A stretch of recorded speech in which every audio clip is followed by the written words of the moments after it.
Welcome to the Blackout Show, presented by The Guillen Grid, a show about the Chicago White Sox baseball, the good, the bad, the ugly. We'll debate what's working and what's not on the south side of Chicago. It's old school versus new school baseball. And most importantly, we're keeping all the receipts.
I hope I blew your eardrums out.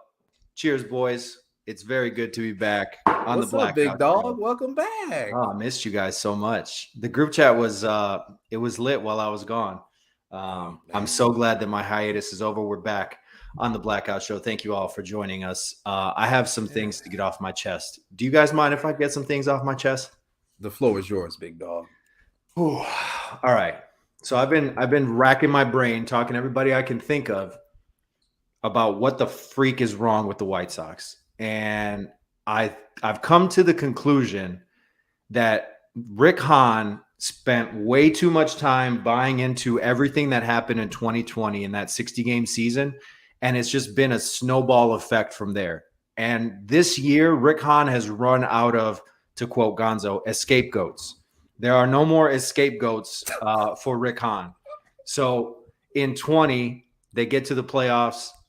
First of all, they clinched a spot very early in that shortened season. And then the Indians at the time blew them out of the water in that last week of the season and exposed the White Sox. They get exposed in game 3 against Oakland. Rick Hahn says, tinker with that. Go grab Lance Lynn. Go do this. Let's upgrade the bullpen, thinking that they were much closer than they realistically were. Rick Renteria became the scapegoat. 21, here comes Tony La Russa. All the injuries, all this, they win a division, but they get exposed by every team above 500 that year. Tony La Russa becomes the scapegoat. Same thing with 22. There are no more excuses now for Rick Hahn. The White Sox have basically fundamentally fucked this up by buying in too much into what happened in a shortened 60-game season.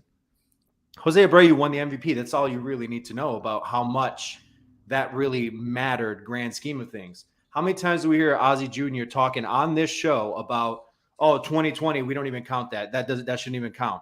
Well, it seems like Rick Hahn and the White Sox have based this entire figment of their imagination that they are a World Series contending team, that they have that type of roster, on the fact that they went 35-25 or whatever it was in 2020 and then lost in a wild card series in 3 games to the Oakland Athletics. The White Sox are a mess right now. This is such a disaster of an organization from top down. And if there is some retooling or rebuilding or whatever, Rick Hahn and company don't deserve to be here to do it. You know, this is a lame duck situation. You don't let Ryan Pace take over the Bears and rebuild for a second time. You have to get some sort of new regime in if they don't turn this around this season, which is very, very unlikely when you struggle to beat teams like the Royals and you haven't given out a $100 million contract like the Royals and Athletics also have not. This team plays stupid baseball. They are not fundamentally sound. They don't really have a great culture in the clubhouse, despite what everybody says in the media, despite what Pedro Grifol says. They don't act like they like each other because it doesn't seem like they really do like each other. This team was built on talent and potential, not production and baseball. This is a roster comprised of dudes who look good on Instagram and look good on paper, don't play good on the field, and don't make smart baseball plays.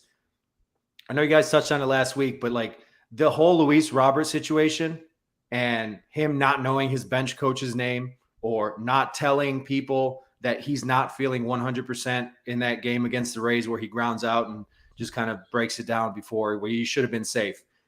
Thank God he's gone on a tear since, because he would be public enemy number 1, 2, 3, 4, 7, 12, and 15 if he wasn't absolutely raking right now. The Sox are out 4-2 in the ninth against the Royals as we tape this. Just like, what the hell is happening with this team? It is so frustrating. And I just don't have faith. They've given no one any reason to feel like they can turn this around this season. That's my spiel. Rick Hahn, and I'm pissed at myself. I was in the dugout covering the trade deadline last year and had an opportunity to ask Rick Hahn, did you buy in too much into what happened in 2020 when you started to build this roster? The money will be spent, blah, blah, blah. Okay, they spent it, but they spent it on bad bullpen, and they've spent it on bad major leaguers.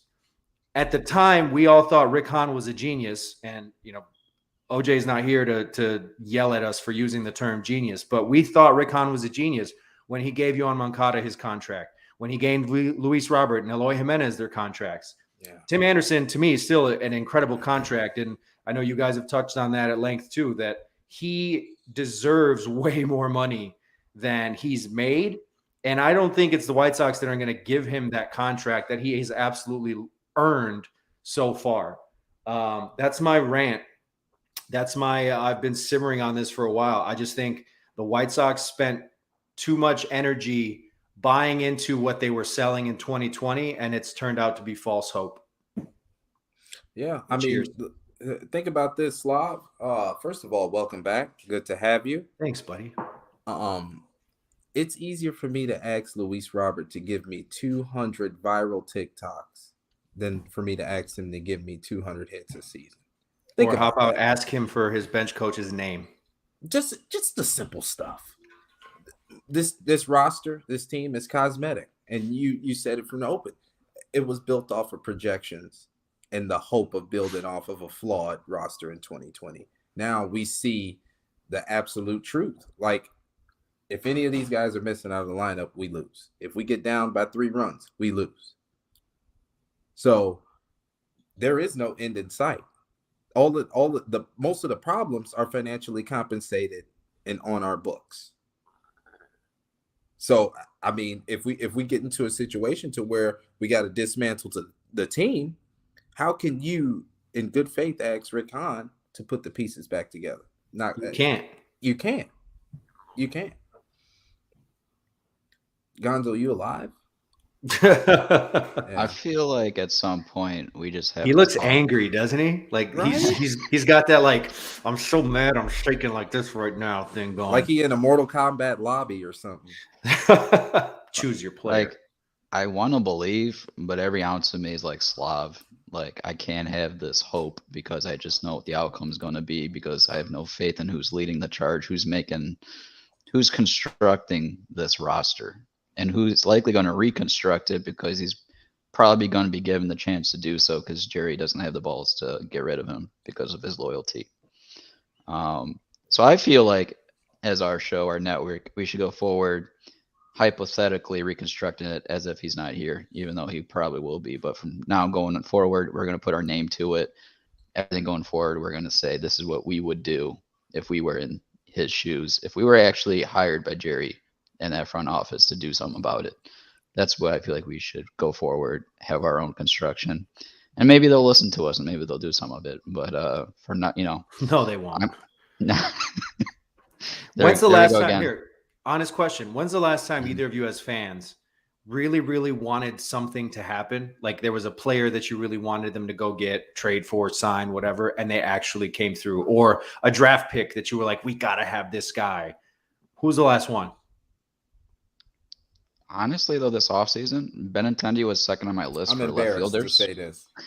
Oh, God. I'm embarrassed. Melky Cabrera. But Jesus Christ, Jay. That was the last free agent we've had that made me happy. Like, oh, yeah, we got Melky Cabrera. Let's go. Now, I talk about Nick Swisher all the time, but when we signed Melky Cabrera, I was like, oh, yeah, 95 games. Oh, you gonna give me David Robinson too? Bad. No, So you didn't like Grandal? not really. Any particular reason why? I mean, he was obviously the best catcher available. Yeah, but the thing about it was it's winning time, and when the Dodgers sat him down for the World Series, that was an eye opener for me. Why is a veteran catcher getting benched in the playoffs? Why? I mean, that's a good point. The fact that all right, so Juan Diego said Albert Bell. Gabe says Jim Thome. Like that was okay. Thome was 17 years ago. Albert Bell was 25 years ago. Like, come on. Sick. I mean, I miss James McCann. I mean, what has he done since he left the White Sox? He's hit 230 in Baltimore. I mean, let's be honest. That was the Sox got the best year of James McCann's career by a mile. Obviously, you can't really blame him on that. Yeah, I don't know, guys. Like, I don't really have any faith in this front office. And if Andrew Benintendi is your all-time biggest contract handed out, I was actually talking to Pods about this earlier today. I think John Danks is still the largest contract ever handed to a pitcher in White Sox history. Am I wrong on that? Is that more than Sale? That's a good question. We're gonna have to look that up. But either way, it's sad. It's sad that we keep missing out as fans on these guys that we know would help the team. I mean, I don't want to go back because I did say I did like the Benintendi move because I wanted a better glove out there and a guy that. But you said he was number 2 on your list. Who was number 1? I'd have to go back at that list. I just remember him being 2. But yeah, I liked him as a depth piece for building around your core, but ultimately, me and Jay we need a bigger bat. I like Simeon when he hit the market. What was that, 2 years ago? I'll never forgive. We want big money being spent, and never. To go along with what you're saying, Slav, it'd be nice, this offseason, if you put big money, you start giving that money to Tim and Cease, get these guys on the books so you can start building around them going forward, because you're going to have cap flexibility in 24. You just have to utilize it wisely and start building wisely. Well, think about this, Gonzo. Not to cut you off, let's just take Benny, for example, right? Mm.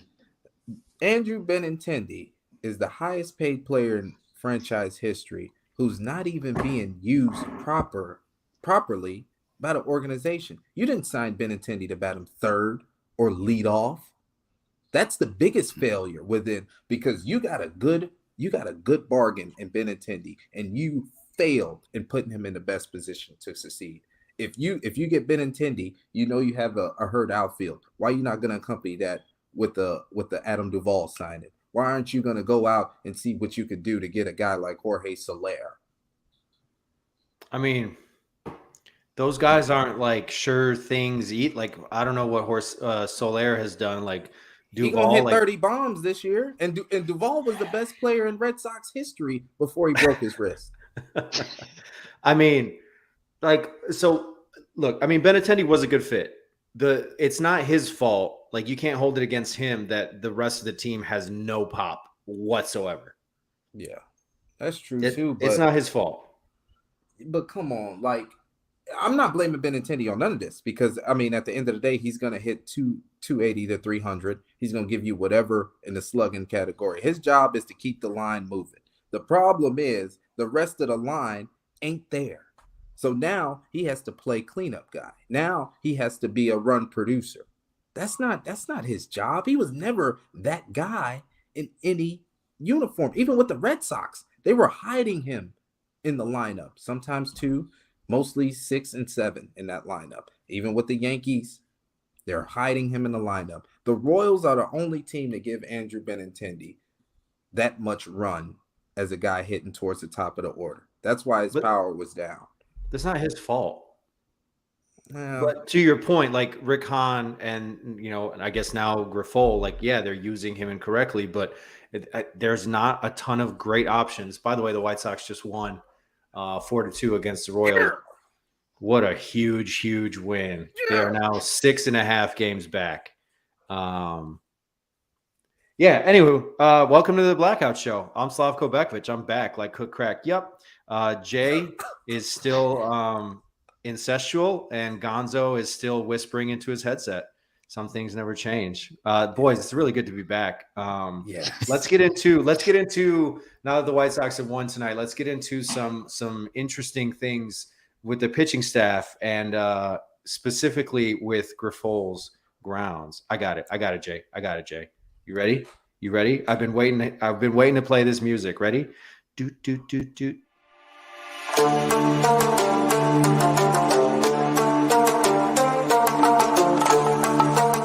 I don't have a problem making decisions. I don't have a problem making a call on a pitcher. I don't have a problem making a call on whatever our team needs at this particular moment.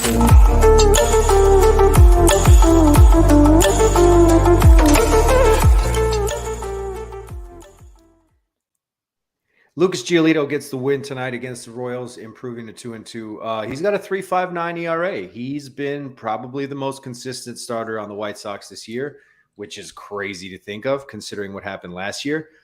Jay, you have some thoughts on Giolito and how he pertains and maybe has earned the confidence of the skipper. Oh man, I was telling you guys earlier, like he's been the guy in the rotation. He's been the best pitcher in our rotation, and I want to give some credit to Griffol, because if you look at the last couple of weeks, he's let Giolito pitch in and out of some situations. He didn't baby him. He gave him an opportunity to get out of his own jams, and Giolito rewarded him with clean frames for his bullpen. Tonight, the stuff was absolutely fucking disgusting, boys. I'm talking about he made my boy Bobby Witt look absolutely childish with a couple of sliders. I know Pasquantino got a little bloop single on him, but for the most part, Giolito was absolutely was outstanding tonight. I got to tip my cap to him. For those that went over their head, it's because Pasquantino hit one about 600 feet to right field in the first inning on a hanging slider. Giolito, 6 innings, 9 strikeouts, 5 hits, 2 earned runs, 2 walks. He did give up the homer, but he settled it nicely. And Jay, to your point, got pitched out of a big jam in the 6th inning. Yeah, like I was on the phone to the bullpen for Grifol, like, yo, get somebody warm. I don't give a damn who it is, left-handed, right-handed. Get somebody up now. And then Giolito just casually gets out the inning. I had to hang the fucking phone up and look like a goofy. So, do you think it's because Pedro Grifol now trusts Giolito a little bit more, or is it his lack of trust in those schmucks in the bullpen that you were on the phone with that probably wouldn't have gotten it done? I don't think he trusts the bullpen now. You just let Diekman go, so that was Grifol's boy right there. He's going to Diekman every damn day. Him and Lambert getting 150 appearances this year. Exactly. They're going to lead the league together. And now you're in a 4-game set with Kansas City. They're putting a lot of traffic on the bases. That's not a good recipe for your bullpen. Inherited runners is not good for our bullpen. So Pedro did a little bit, some decent MLB The Show managing, letting Giolito stay in there and staying away from that. But I mean, yeah, I agree 100%. I'm not going to tax my bullpen and put them in a situation where they're not going to succeed. Because let's just say, perfect example, you bring in Aaron Bummer with 1 out with the bases loaded with some meat on the bone. Nobody feels good about that.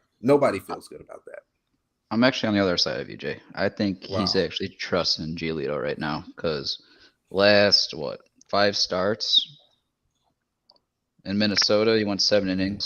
Tampa Bay, 6 2/3. Another start for Tampa Bay, 7 innings. Philadelphia, 6 innings. Minnesota, 6 innings. The guy's eating up innings. He's starting to trust him. And he's actually the best pitcher, like you said previously, in our rotation. I just think he's starting to believe in him and doesn't really need to go his bullpen as adequately as he would with the other guys right now that are struggling to get to the 6th inning. And that's my favorite guy, and Cease included. And yeah, I mean, Nightingale just reported earlier in the week that they don't plan on bringing him back. So this is Giolito's time to prove himself. Nightingale said I was getting Harper a few years ago.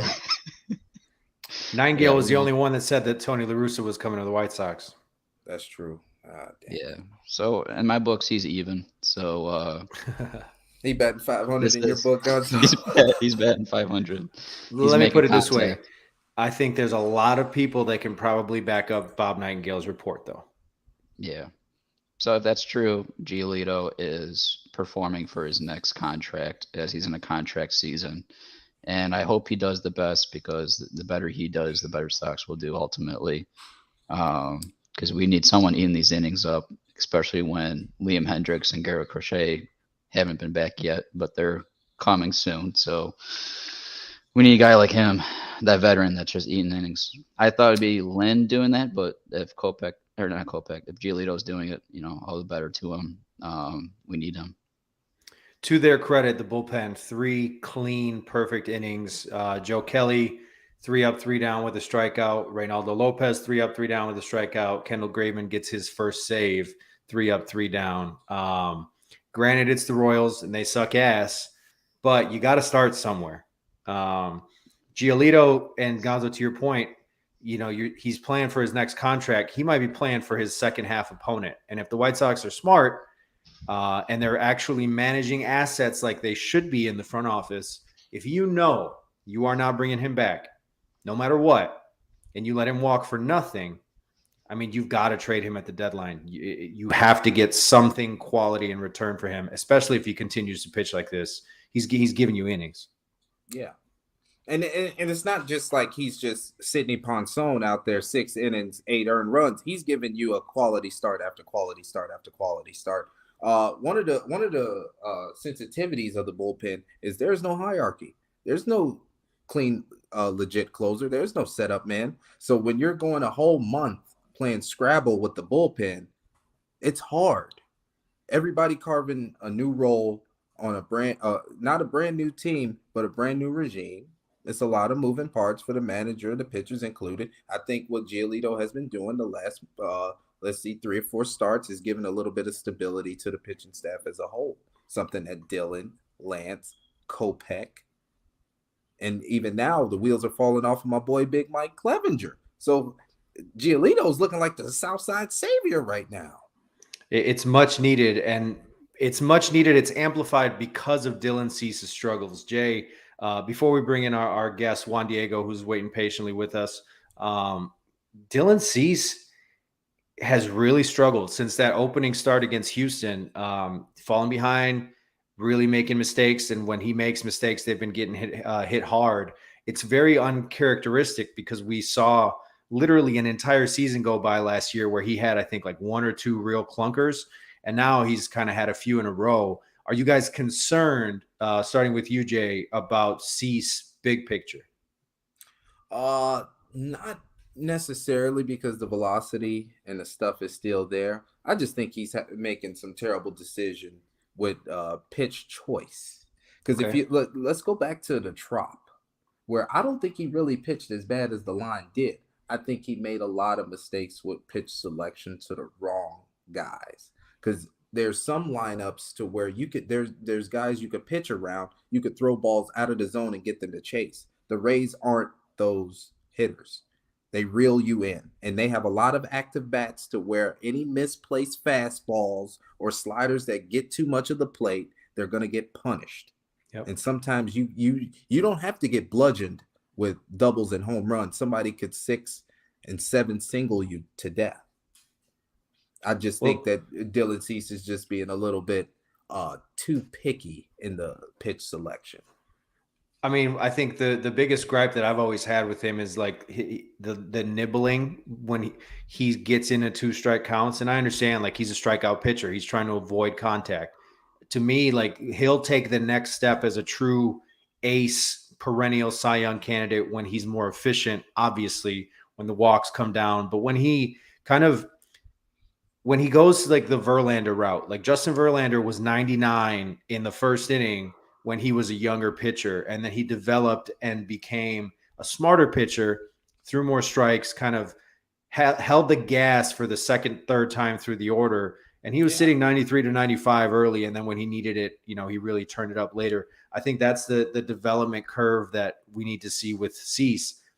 he's in a position right now where if he's falling behind in counts, that all his pitches are kind of put away pitches. So if you're not putting people away because you're behind in the count, they can either lay off or they can just sit and wait on one location, one pitch, and one spot.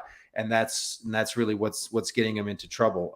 Gonzo, I know you have some thoughts on Cease too. It's is it along the same lines as Jay, where it's the pitch selection? All right, we're muted again. God damn, we're gonna Gonzo. Unmute Gonzo. What are you doing for the culture? I'm pissing everybody. I'm gonna mute him off. again now. But no, like what the thing is, Slav, is like what you're saying though. It's like a ultimate mute. I gotcha. Okay, you're back. The ultimate tease was in that first start of the season. He made it to that 7th frame, didn't walk anyone, struck out 10. His pitch efficiency, he ended at 86 pitches. You know, didn't start there in the 7th, but that's the efficiency you want in the pitch count. And like, I didn't expect to see that the first start of his this year, and that's what I was like, oh shit, like he's on that level right now where he's, you know, he's not walking a shit ton of people, and you know, he's limiting his pitch count per inning. And like, I was like, holy shit, like for him to start that on the first start this season, I thought like, no doubt Cy Young, like, let's go for this year. But what worries me, which what you brought up, Slavko, for me, yes, it is pitch selection. I'll get that in a second here, but like, I was more worried about that start at home versus Tampa and this previous start versus Kansas City. Those two starts had me really worried. But like those first 4 starts of the season, he looked solid, and then he hit that stretch there in that first game versus Tampa where he just started seeming not really himself. But like what I'm getting to is that first time through the lineup, especially in at home in that start versus Minnesota, and then in the Kansas City start as well, he goes through that first round of the lineup breezing, and then when he gets to that second, you know, part of the lineup, I feel like Katz isn't really changing anything in the mix, and it's becoming predictable. Like I feel like some of these staffs around the league know like what the Sox are going to stick to, and they're not making any adjustments, and it's leaving Cease out to dry because like in these starts, he's relying on that slider. So if he's not getting that slider to break how he wants it to, and he's just ultimately he's leaving it in the zone, and guys can lay off of it and just start pounding the fastball because they know it's coming. And that's a good fucking point. Ultimately, like if I'm Cease, I'm going back to that first start and I'm realizing, hey, I had a 45% whiff rate on my knuckle curve. If I'm getting ahead of these guys with my fastball early in the counts, I'm gonna start utilizing my knuckle curve, because it's not just that first start. He's been throwing that with that movement break on it ever since then. He just hasn't been utilizing it as much. So I would start bringing that into the mix instead of the slider, and then I will diddy-daddle with the slider until I get my grip on it, which, remind you, he didn't have that slider grip that he found until the end of May last year versus the Cubs. And that's when the weather's starting to become warm, so he gets that more break on that slider. So for me, if I was Cease, I would, you know, focus more on that knuckle curve with my fastball, and then, you know, get around to my slider that I'm more comfortable with, like in a couple of starts from now going into June. But if you really want to get nasty, you're really, you know, let's say nasty. Ooh, let's dilly dally. If you're really getting nasty, you're getting headed with the fastball and you got the knuckle curve going. That's when, like, if he can get command of that changeup that we saw on Instagram that over the off season, that's that third pitch. That's going to be like, oh shit, like guys that's can't be just the equalizer.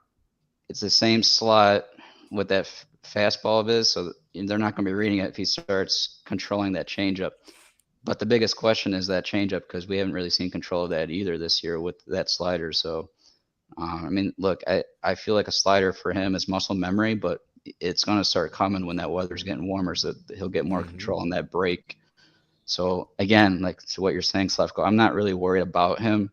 I'm just worried about his mindset, because really that mindset controls the rest. Because like when he's in that game and he's out of it, you can read his face, kind of like Giolito. You can read his face too. Like when he's out of it, he's starting to overthink it. And when you start to overthink it, that's when your off speed becomes more vulnerable.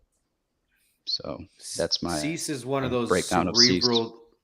He's one of those cerebral dudes where everything is a thought process. There's no decision that's not made, even pitch to pitch, batter to batter, inning by inning. There's nothing that's not made with some sort of context in mind or some goal or plan.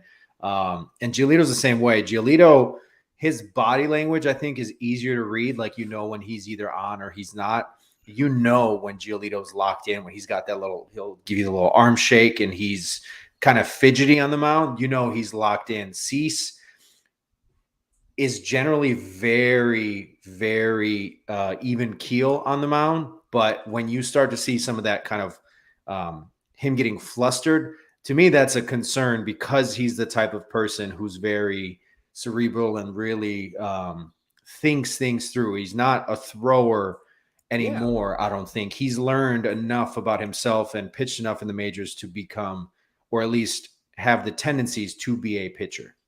Yeah, and people get caught up with Cease's stuff and thinking he is a flamethrower. I was talking to my cousin the other day. I was like, Dylan Cease is not like a blue. I'm a nerd out real quick.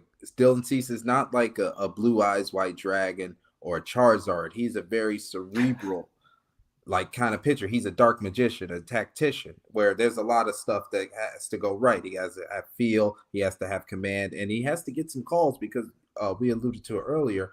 He's been nibbling. Gonzo, I want to isolate one at bat for Dylan Cease this year that has brought me concern. And it was when me, you, and Ray was at the game, and it was in the middle of Tampa putting together a big frame. And he had, I think it was second and third with 2 outs and Wander Franco at the plate. And Wander Franco was fouling off 96 mile per hour off his knuckle consistently. I'm pretty sure it was probably a 10 to 12 pitch at bat. We were sitting 300 level, and you could see on Cease's face, like the mental fatigue was there. Get this guy out of the box. Get me into this dugout right now before I press this big red button. Now, this is the same Dylan Cease we seen last year on a Thursday day game at the rate against the Dodgers, where he gave up like, I think, six earned runs because of a couple errors and stuff like that. Fast forward a little bit further, you see the same Dylan Cease flustered against the New York Yankees, but he gave up the 6 runs, but he also struck out 10. So now we get to a conversation where if Dylan Cease is pissed off, can that maybe elevate his performance to where he goes into overdrive, or is he going to shrink and be a little bit more reserved to try not to get hurt?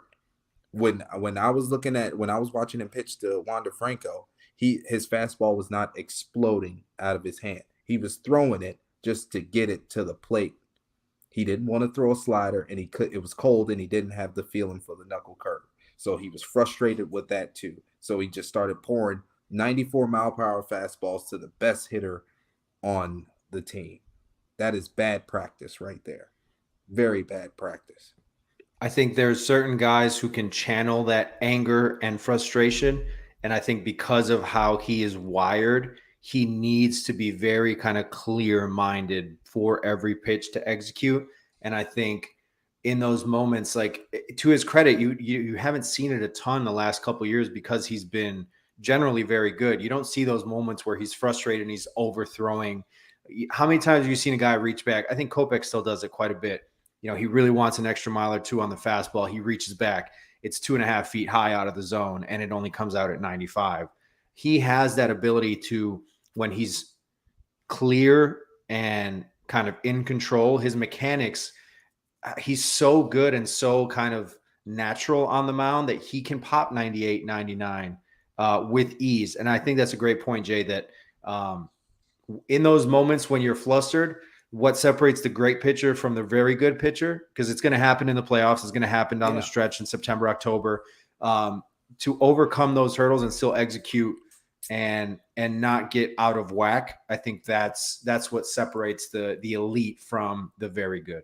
If I'm a hitter right now, I would much rather face a pissed off Dylan Cease than a pissed off Max Scherzer. 100%. Because if Dylan Cease is pissed off, he'll just give in to me and give me what I want. Max Scherzer pissed off is no. I don't care if I You got have you in no a 3-0 chance. count. You still don't have a chance. You're up 3-0 in the count, and you still have no chance against me. I don't think Dylan Cease bring that to the mound every start or every time he's in that situation. Jorge Soler just hit a home run. He has 5 RBIs tonight. 468-foot bomb. All right. Well, you know who I want to face because I don't want to talk to you guys anymore. I want to bring in our guests. It's time for the Blackout Live. One of our loyalists, one of our most loyal, like ride or die day ones, the OGs. This is Blackout Live.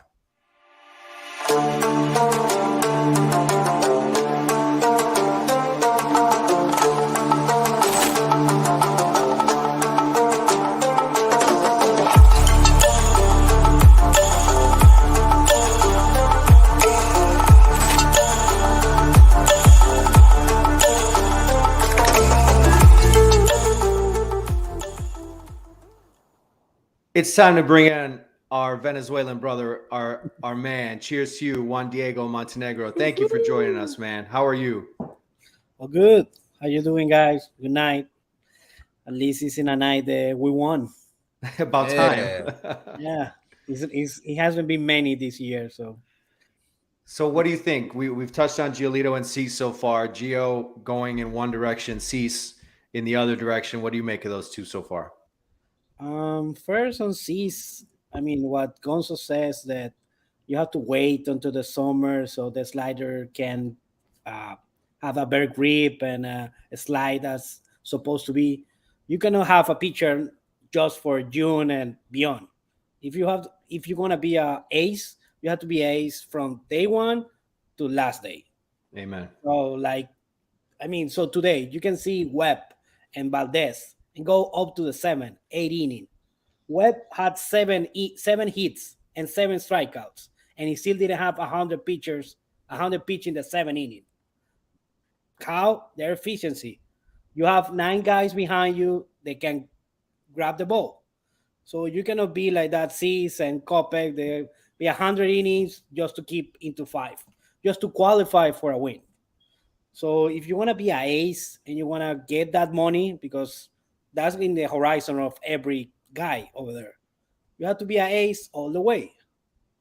And for Yolito, also, I think the money thing is also playing. And as you said, the White Sox should do asset control. Probably they're getting longer so they can show to the other teams. If Nigley is, the report is good because he's a friend with Jerry, and he already leak out that they're gonna shop around. Then you can put it out there, show that he's very good, and you can get as many assets as you can. Still, I don't trust that we can get the right assets with these with these guys, but probably that can be a plan.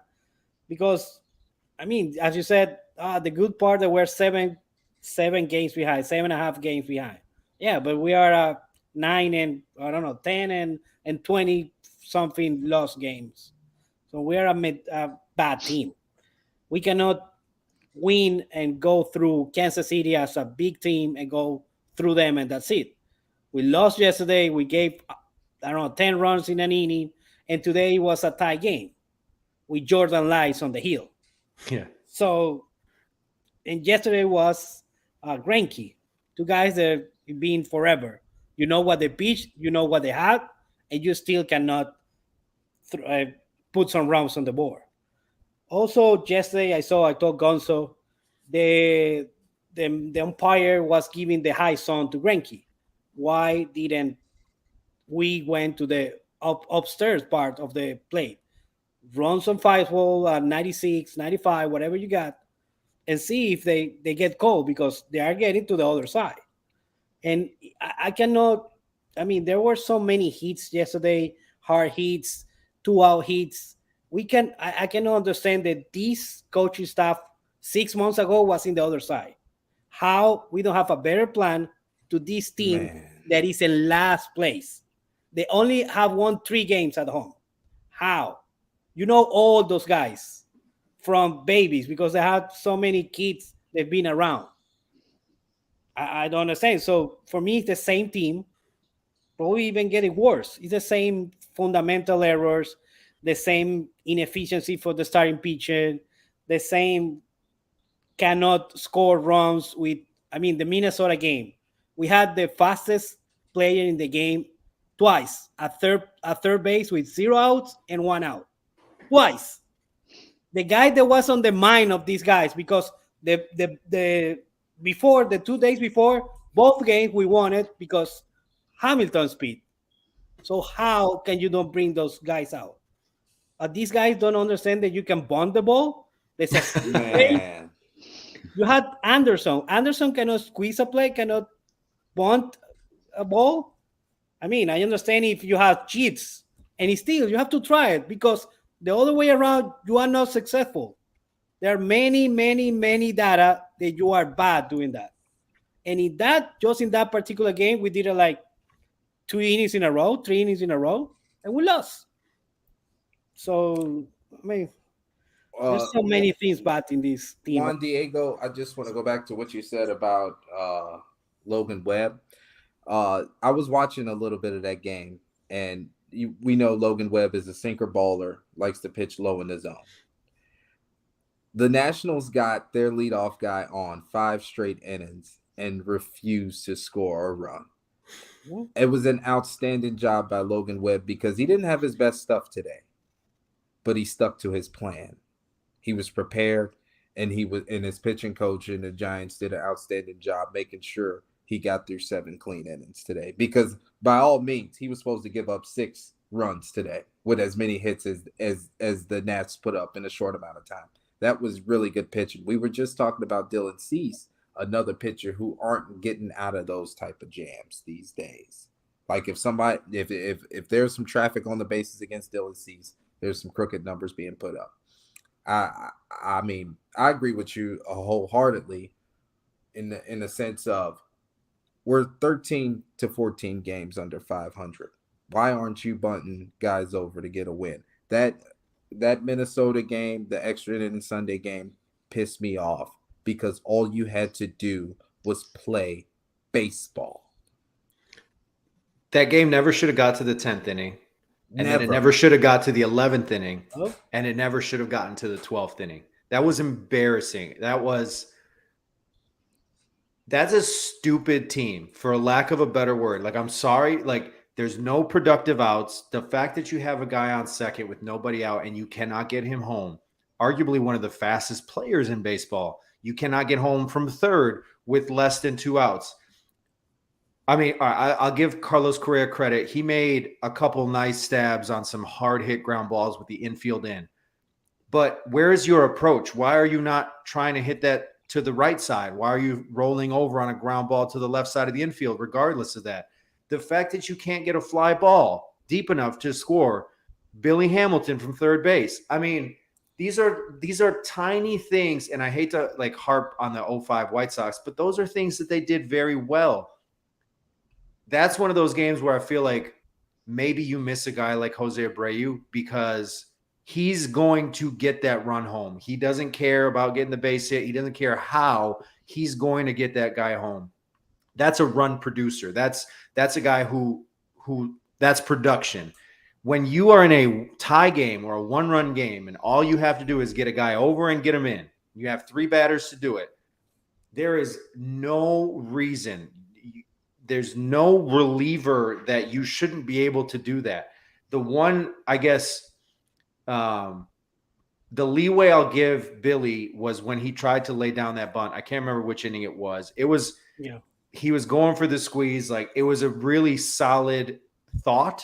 It was just very poor execution. And he knew it right away. He took his helmet off. He's sitting there. He's like, yep, like I had a great chance and I fucked it up.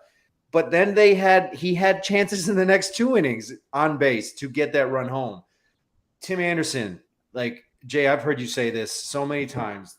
With a man on second or third, Tim Anderson going to the right side feels like the most sure thing of all time.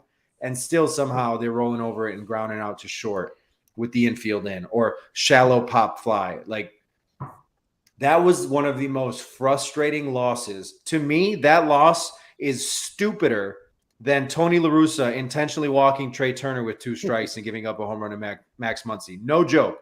That was a stupider loss because you went 3 extra innings and burned out your bullpen. And what's his face? Peralta has to come in and get fucking shellacked in his major league debut.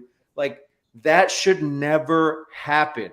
What happened to Pedro Grifol's we're going to play fundamental baseball. We're going to play smart baseball. This is what he's preaching February 15th. Like, what happened? How do you lose that game? Yeah. When the Twins wanted repeatedly to give you the win and you can't figure it out. Like, that is the microcosm of this era of White Sox, this team that Rick Hahn has assembled, this contention window that they have. Like, how do you not win that game? But other thing, like even in the wins, the blowout win to Cincinnati, in the first inning, there was a play that Coppet got turned to second and he got caught the runner. They went in a rundown. Nobody was in first base. We won that game. Okay, but you have to look at that play. That is bad baseball, even in the wins. And that game, hopefully it didn't cost. But in other games, that will cost. They were sure 1 out in second base, and you have 2 outs in the inning. And there is less pitchers to Kopech. That in that game, they were like 14 runs up. Kopech went, 5 innings with a 13-run lead? Then you have to use 4 more arms in a game or 3 more arms when you are 13 runs up. And you had a week with 7 games ahead. So those little mistakes, it's in everything. We are not playing good baseball. It's not a good baseball team. And this is our fundamental playing. These guys get paid a lot of money and they train for 6 months. They prepare and this is fundamental baseball. Then you have the cutoff. They cannot bring the fastest game in the faster running in the game on third base. And you cannot win games like that. You can hide that in a win 17-5 in May, but in October, if you're in the hunt and you're playing Cleveland and Minnesota, or if you make it to the playoffs and Houston does that, you're not getting away with those mistakes. Those mistakes will cost you if you don't correct them early in the season. Right now, what corrections are we seeing, Gonzo? What corrections are we seeing from any of the things that we've seen over the last 2 seasons with this White Sox team? Not seeing many. There's your answer. At all. Because like we alluded, I think me and you, Slav, were talking previously, like that game that they won on Wednesday versus Minnesota. And I know the third base coach Rodriguez, he's, prematurely always, sent Grandal a couple times already, but in that situation, you make that third out at the plate. Like, how many times? I'm sure this coaching staff didn't look at last year's tape, but like, how many? They led baseball in players thrown out at home plate last year, and it wasn't close. How many times have we seen McEwing? Always send Grandal. Like, it was just, to me, just embarrassing that we have to see it over and over again. Like, you'd think if we have this great coaching staff, that what we've heard is supposed to be better than what we've had in decades. Like, we'd be seeing the fundamentals and being played better, and we'd be seeing not things that we've already seen from the previous coaching staffs.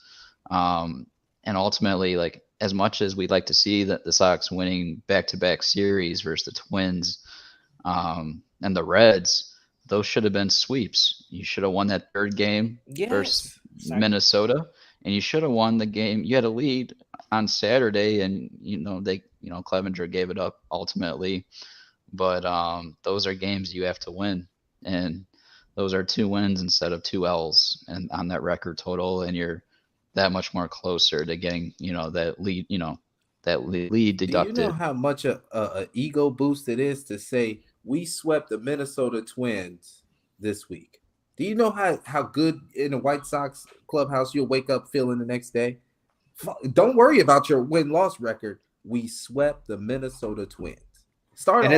Get back to the foundation of White Sox baseball. That's a principle. That's a staple property of our culture.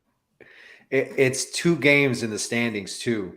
You sweep them, you get 3 games. You go from 8 back to 5 back, but by only winning 2 of 3, you only make up 1 game in the standings, and that hurts like when you you're wasted a climbing out of win. exactly. And now we have less games to do that 2 for 1. And with the schedule this year, the balanced schedule, you're already getting fewer chances to dig yourself out of that hole. Like, they need Minnesota to go on some sort of, losing skid or like a bad stretch against really good teams or whatever in order for them to really have any chance. We know that there's no chance for the wild card. Something crazy would have to happen. They have to win the division in order to have a shot at the playoffs.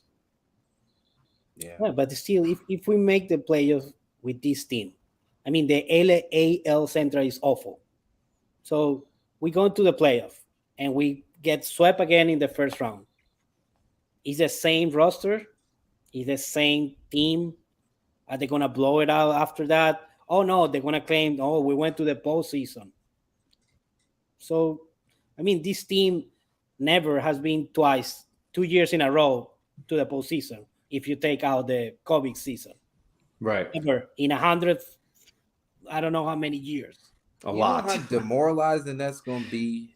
If let's just say we miraculously make the playoffs and we lose 2-1 because we couldn't get a guy over in the 8th inning, man on third, less than 2 outs. But what do you have? There's nothing that they've done to prove to us that they can do that. They've not done anything to make you say, oh, there is this chance that they can turn it around because of we've seen them do X, Y, Z. We've seen them correct these things. Juan Diego, you mentioned it, like rundowns. The White Sox have been awful at rundowns for years. I don't remember the last White Sox team that was a very good defensive fundamental team when it came to rundowns. I mean, they can't steal bases either. The league right now is doing everything it can to giving away stolen bases. And there's no guy on this team that wants to go take them. Even Robert, they were giving second base in one of those games. He didn't took it. They were playing infield in. They were waiting for the out. They're saying in difference to go to second. He didn't took it. Why? They can't even give me defensive indifference at the ass end of a game. That's where we're at. You see that there's a ground out in the hole, and they can make the out in second because he didn't took the base. And there's inning out, and you go to the next inning when the game should be ended. So, well, we talked about the way that Rick Hahn has assembled this roster for better or for worse. And including in that is this, big chunk of money that they've invested in the bullpen. Soon enough, it seems like we're going to see Liam Hendriks return. Garrett Crochet is throwing gas in the minor leagues and his rehab assignments. Juan Diego, what do you think? How do you think this shakes out when Hendriks and Crochet come back? There's a lot of guys on the bubble right now. I think there's not many guys that you're saying are not potentially on the way out the door. Well, I think we need an arm that can go multiple innings because we know our starters are not going deep into games. So I see Lambert doing that job. He's the one who have been doing it. We need a lefty reliever in high leverage. Hope it can be Crochet because we have to remember these guys will be out for 2 years. It's not the same to be in a rehab and doing minor leaguers that go in the big stage. I hope he can do it because the other lefty is Bummer, that he's not good right now. Then we have the Reynaldo Lopez, and I think Kenya Middleton has won a spot in this relief staff. And then you have the Joe Kelly, of course, and the Ray Lowe and the Graverman. I think the 8th inning should be between Raylo and Graverman, or even Kelly. You can do 7 and 8 with those three, I think. And also it depends if the lefty come in out and you have to use crochet and all that kind of stuff. But as Jay said earlier, there's a hierarchy right now. So you know that the long toss guy is Lambert. You know that the 9 is for Hendricks. And the 8-7, the high leverage is between Raylo, Kelly, Grayman, and Crochet, depending on the mix and match of what you're facing. Also, I don't think when these guys are coming out, we're still going to have 3 catchers in the roster. I don't probably these days is to rest Grandal enough so we can go back to Grandal and Zavala and go Perez go down and still have the extra arm that we always need arms with these. So Perez will be sent down when Moncada comes back this weekend, likely. So right now, the 8 arms in the bullpen is Lambert, Lopez, Middleton, Gregory Santos, Bummer, Colome, Graveman, and Kelly. Yeah, I think Colome and Santos are out. I mean, I don't know how in 2023 we had a high leverage situation in the 8th inning, and it was Alex Colome from AAA that was cut from the worst roster in the MLB, the Nationals. The first pitch Alex Colome threw this year in the White Sox uniform yielded a 4-bagger to Nick Gordon. How he? That's for you, Kenwo. How about that, Justin? That's back-to-back starts too. He gave up a homer in the first guy, back-to-back starts. That's so sick. Yeah, as much as you'd want to like DFA Bummer, or I think Lambert might have an option left, I think you need to send down Santos, which Santos has great stuff. I just don't think he's just ready yet. So you can always bring it up next year when guys are gone due to their contracts. But and Santos kind of reminds me of Jose Ruiz in ways, but I do like Santos's stuff a little bit better. But I do agree with you, Juan. I do feel like Colome and Santos will be the ones sent down for Crochet and Liam when they come back. And still Santos is going to be usable. I mean, we need 10 arms. We need depth because we know there's going to be injuries down the way in this ball club and any ball club. You need 10 arms. We have been lucky with the starting pitching because all the guys have been doing the stars, but we don't have any depth on the minor leagues. Just Davis Martin. And I don't know how he's doing right now. But you see Tampa Bay, and they just pick up Digma, by the way. They just lost Springs, and they don't have Glasnow, and they still winning in a record pace. The Houston Astros, they lost Garcia, Urquidy, they don't have McCullers, they're winning. They have depth. The Indians, they lost Krisak, Cibali, McKenzie, and now they have these guys, Allen, and there's another kid, Tanner Beebe. And they're doing great. We don't have that depth. The Braves also. Juan Diego, we are one of the worst teams in the league as far as development. You talk about the Rays. And let's just compare the Rays and the Tribe. They don't spend no money. They not going out here with these Christmas shopping lists every winter. Why do they get to win 90-plus games every year? You know why? Because every time they have a meeting, every time they leave out that tunnel, nothing matters except winning. Kevin Cash used to play the game that way. He manages that way. Terry Francona manages that way. That's the fabric of the team. It's just winning. But it's smart baseball that leads to the winning. Those teams specifically, and Houston included, they all play good fundamental baseball, smart baseball. The Rays, the one thing that I don't think they get enough credit for is how they've basically they've cornered the market on the best platoon guys. They figure out a way that, you don't have to play Yoan Moncada every single day at third base if you can play player X against righties and player Z against lefties and still get an 850 OPS combined out of them. Like, just because the name Luke Raley doesn't mean a ton to people doesn't mean that he's not raking against 900 OPS. I mean, like, yeah, this is just what they do. They find guys that fit what they need and they make it work. Like, they have a very specific role that they give guys. They have a very specific philosophy when it comes to how they build out their roster.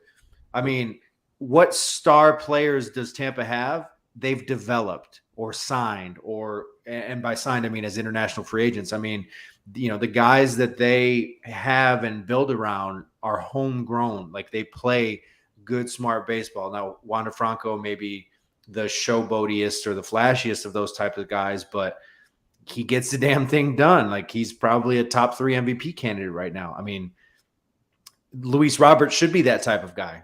Eloy Jimenez, Yoan Moncada have the potential to be those types of guys, but they don't play smart baseball. They're not on the field every single day. Look at how many runs get created between Wander Franco and Randy Rosarina. I'm not. You don't even need a hit to score them. Let's just say I got 2 guys in my lineup, Wander Franco and Randy Rosarina. All I need you guys to do is have productive outs. The rest of the 7 guys just have productive outs. Do you know how easy it is to play under those circumstances? Yeah. It's harder for you to fail in a Rays uniform than most. And that's amazing, considering like the talent and stuff. Like, I met Josh Lowe at Trader Joe's talking about Yu-Gi-Oh! I didn't know he was going to have an 1100 OPS in May. Well, you got to tell the story now. What the hell are you talking about? Nah, don't worry about that, man. I got a couple famous friends. You guys in a Yu-Gi-Oh league? Nah, I mean, yeah, kind of, sort of. We play a little bit. Okay. Juan Diego, any thoughts before we move on? No, I think. I mean, I think we are a bad product, and I'm me as a fan. I don't. For example, I don't live in Chicago. I don't live near Chicago, and I try to do my best to catch some games, and that is money that you spend, time that you spend, and you want to see a good product. And when you see a bad product that is for lack of effort or lack of work, it pisses you off, because I'm here in Tampa and you can go see the Rays 20 minutes from my house, and they're a record team right now. And they are all missed pieces. Rosarena was from St. Louis. Paredes, I think he was for Detroit. Harold Ramirez, he was for, Cleveland. Yep. All these missed pieces, they just want to play. They just want to play hard. They are not the biggest talent in the world. They don't make the biggest money in the world, but they're winning. They play together. They play fundamental baseball. And why other teams cannot do it? Oh, the other teams are doing it, not us. And go ahead, Juan Diego. We got to answer this question. Yeah, Ozzy wants to know, why are you a White Sox fan? Poor guy. Well, when I was growing up in Venezuela, there were many Venezuelan guys in the roster. Ozzy, Wilson Alvarez is from Maracaibo, my city. And I started looking at Frank Thomas. He's my biggest player, my favorite player. There was a broadcast, it was regional, and they play a lot of games of the White Sox because of the connection with the Venezuelan guys, and also mostly with Wilson Alvarez, because he's a local product for my city. He plays for the local team. He's a legend. He makes no hit, no run in the second appearance. And then those teams were good. Those teams were good. You can see Jack McDowell, Beret, Fernandez. They were good team. Lance Johnson, Ventura and Thomas, Guillén, Steve Sachs, or the Ron Carcobas and Carlton Fix. They were hard-ass teams. They play good baseball, and you enjoy that. So why these flashy guys? They are over talent supposed to, because they only put together one season each one and in different time. Why all the hype? You have to do it. You have to prove it to be that hype. Like a guy like, I don't know, guy that doesn't talk too much, Kyle Tucker in Houston Astros. He's awesome. Awesome. You don't see him flashing and Instagram and TikTok. He's an awesome player. He takes the balls, he put the ball in play, he plays good defense, and he's in an awesome team. He's 6th in lineup, and I haven't heard that he's complaining about it. And he's 6th. He will be 4th in our team every single day. 4, 3, the biggest guy. So, I mean, that's the thing. It hurts. Also, even the stadium. I've been to many stadiums, and the Sox stadium is always bottom 3. And I'm here in Tampa. I'm here in Tampa. There's bottom 2. Damn. Yeah, it's Oakland, Tampa, and Sox. And even here in Tampa, I don't know if you've been here, guys. Outside is awesome. You have bars. There isn't a good area. You have something. I think it's an old stadium with an old technology for the dome, but you got something. And the experience is nice. Now they have the Randy Rosarena land, and it's fun. I've been to the White Sox game, and it's just a stadium. You go, they play, and that's it. And outside, you got nothing. You have to get in the subway and get out as fast as you can. Damn. Man, credit to you for being through thick and thin with this team that many years. The teams that you grew up with, there's a reason why you became a fan. Like you said, those guys were baseball players, and we talked about that at the start of the show. This White Sox roster is built on talent and potential, not on production and not on actual baseball. And there's a big difference, and that's where you separate those teams like Tampa, like Houston, like Cleveland, from teams like the White Sox. You don't win games on paper. You win games on a baseball diamond, and the White Sox aren't able to do that. Yeah. I think this is one of the first, like, I've been watching the White Sox my whole life. This is one of the few times where I don't think there's anybody on the roster I would trust to coach my kids. Like, think about it. Like, I wouldn't put the future of my son's baseball career in the hands of, Tim Anderson, or I might say Andrew Vaughn might be my choice. Elvis Andrews, maybe. Oh, good one. That's a good one. He's Venezuelan. He's a veteran. He's not from Venezuela. He's a veteran. He just switched position. He's playing nice defense. He already has his 10 years to be retired, and he's still playing. He's playing a good level. He's batting ninth. He don't care. He was all the way first in this Texas team that went to 2 World Series, and he's playing. Yeah. He just want to play. He went buyout for the Athletics to try to compete. That's what he wants. He don't want more money. He just wants to compete. He thinks he's still in a level that he's showing up. So that's a guy that you see. I think some guys, I don't know how he's in the clubhouse because I don't know the guy, but I think that is a example that you can go. That's a career you can focus on. I don't know how many games he had playing in the years because he was consistently playing 162 games, 160 games at shortstop in fucking 100 degrees in Arlington, Texas. So we don't have that. We don't have those guys that play day in and day out. He was Abreu, but he's gone, and you have to flip the page. He's not already here. Juan Diego, you are the man. Thank you for joining us. Thank you for constantly watching and chiming in the comments. You're welcome on our show anytime. We really appreciate you jumping on. Oh, thank you guys for the opportunity. Thank you. Of course, we'll definitely have you back on again. And thank you. Stick with the White Sox. It'll be worth it before we die. Hang in there, brother. Being just one championship in 37 years. Well, thank you guys. All right, man. Thanks for jumping on. See you.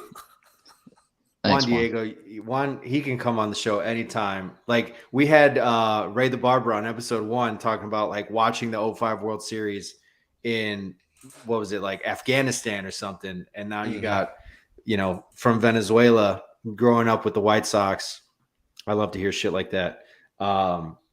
Man, we got some tweets to get to, don't we?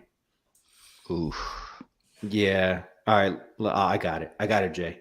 I see you getting fired up. You see, you get a little it's time for Stone Pony's tweets of the week.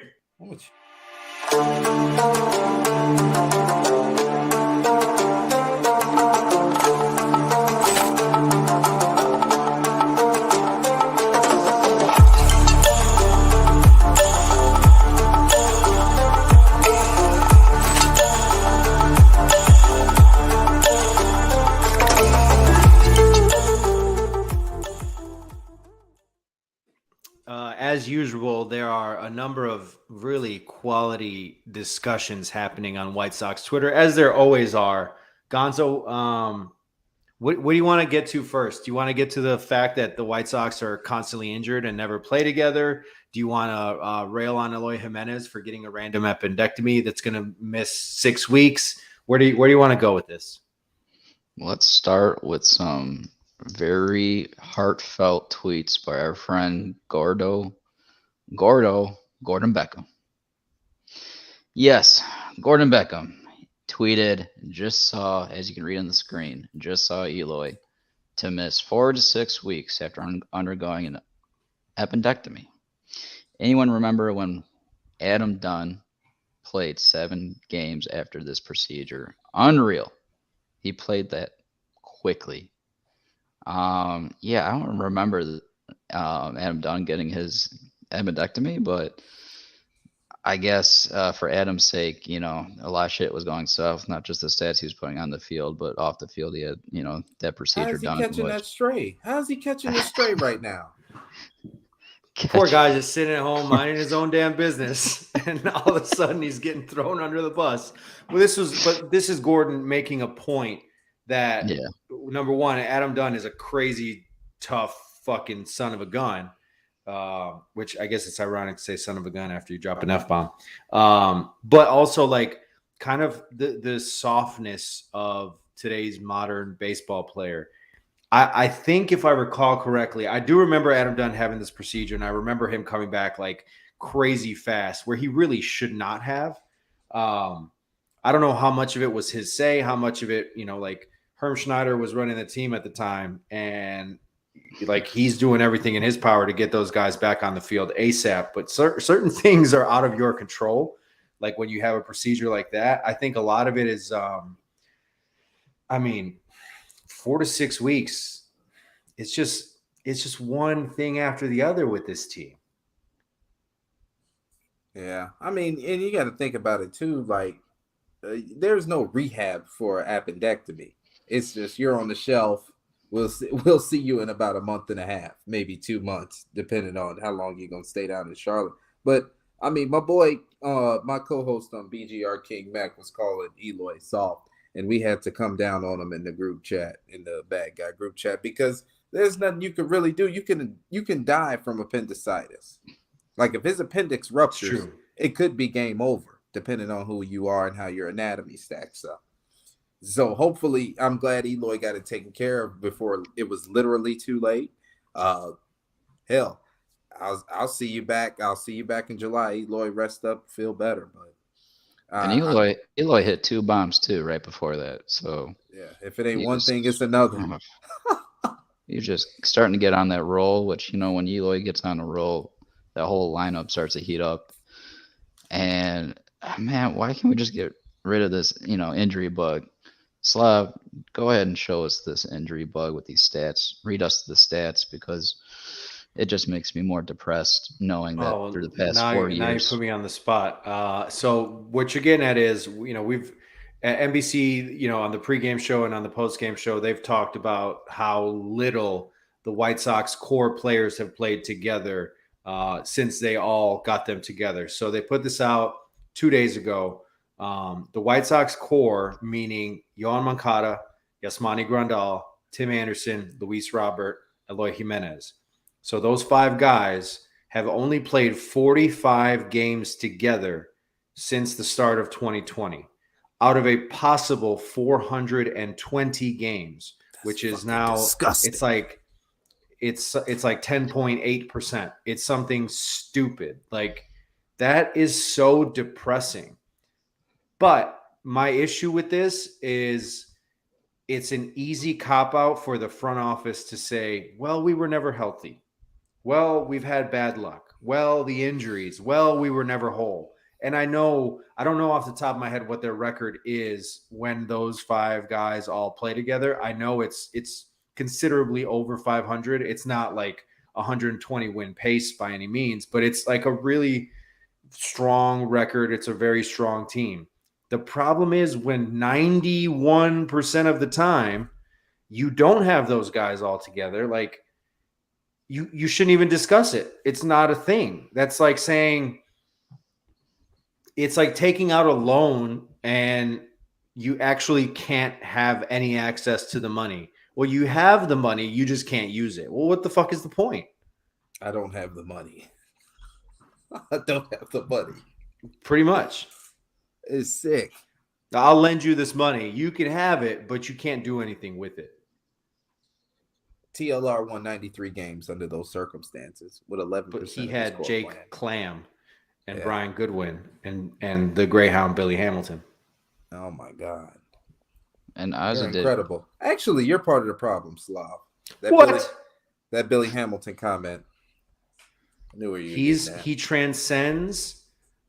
He's the type of player that this roster and this clubhouse needs because he kind of galvanizes everything.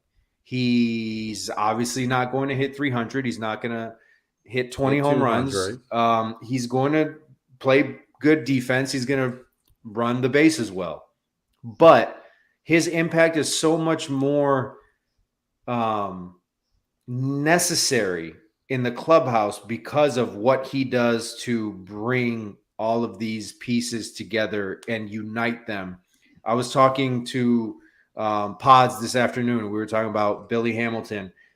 When Billy Hamilton scores from second base on a ground ball on the infield, that fires the team up way more than any home run. Yeah. Fact. When Billy Hamilton gets from second to third on a ground ball to the third baseman, that fires the team up. That's when you see everybody on the top step of the dugout. He's the type of guy, and again, I'm not trying to overhype what he brings to the team. The intangibles, though, are important when you have a team that has as much talent as this roster has. Yeah. And Billy Hamilton is one of the few players on this roster that could put pressure on the defense. Me and Jason Spencer are enemies right now. Yeah. I'm gonna send Jason Spencer to the moon. Yeah, that's what I'm saying. I've been emailing Blackout Shy HR to get Jason Spencer out of here, and they've been ignoring me for about a month now. And it's not in the budget. We don't have HR in the budget. No, but Slav, to your point, Billy Hamilton is action, and you've seen how many times have guys of Billy Hamilton's ilk ruin the game for the White Sox as our opposition. Something as simple as going first to third, up, game's over. Up, wild pitch, game's over. I just wish Billy Hamilton could have gotten the job done last week against the Twins. But I feel like I feel like Rafal took the pedal off the metal with the vibe of Billy going into Cincinnati. Like, he didn't even hardly use him in Cincinnati. And we haven't seen it in yesterday's game. I mean, granted, it was a blowout, but you didn't see it in today's close game either. So if you're going to have him in the lineup, you got to take advantage of that momentum and that vibe that he brings. Start him in right field. Put Sheets as DH. Put Billy Hamilton a 9-hitter so he leads off to go to the top of the order with Timmy. That's a guy you want to have on base with Timmy at the plate. With that speed of Timmy, that's a distraction to the pitcher, and then that leaves Timmy with some good pitches to drive and to score him. So he's got to be on base to do that, though. He was hit 148 in AAA. If he's your 9th hitter, put down that bunt.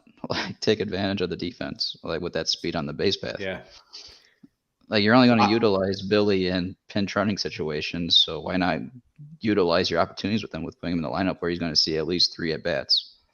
So we talked about this when I worked in minor league baseball. Billy Hamilton was on the Dayton Dragons at the time, and he was still like a really big top prospect in A-ball. We were trying to figure out if he bunted in 500 or 600 at bats every year, if he just bunted, how many base hits would he get? And he'd probably have a higher average, no joke, just by putting the ball in play and racing to first base. It's as close to a like try to steal first base as it exists. Yeah, I mean, how many players can make like Billy Hamilton turn a routine play into, oh, I'm safe at first. Oh, I'm asking for a review. See, that's the key part. Like when Billy Hamilton first came in, the review wasn't really a thing in the league. Can you imagine having Billy Hamilton at your disposal while being able to manipulate certain plays? Like he could very well be a weapon. The thing is, his skill set is just so specific. It's hard to just play him in an everyday situation. So it's tough, and Grifal's going to have a huge problem on his hands getting that electricity in the lineup day to day, because I mean, offensively, there is a risk there. Like it's more likely for him to go 0 for 4 than 1 for 4 at this point in the game. So how can you utilize him without, sacrificing your team's ability to score runs? So good comments here. Juan Diego says, I think right now it's just a pinch runner, but probably use it early in the game. Just give him one at bat. Leadership has nothing to do with talent, and I think that's exactly kind of what Billy Hamilton epitomizes. And then Jason says, it's a great point. A pinch runner is a leader on the team. That's a problem. The team is cooked, yes, but it has nothing to do with because Billy Hamilton is a leader or not. The fact that his impact is so great on this team is the problem, which I think is kind of what you're getting at. It's just and I want to bring up mess. Juan's comment, because we saw the 7, 8, 9 holes beat us versus Tampa Bay and Toronto. Their 7, 8, 9 holes just obliterated us. So it matters. I wonder if that depth matters. The inning, the 7, 8, 9 inning on the lineup. I don't know.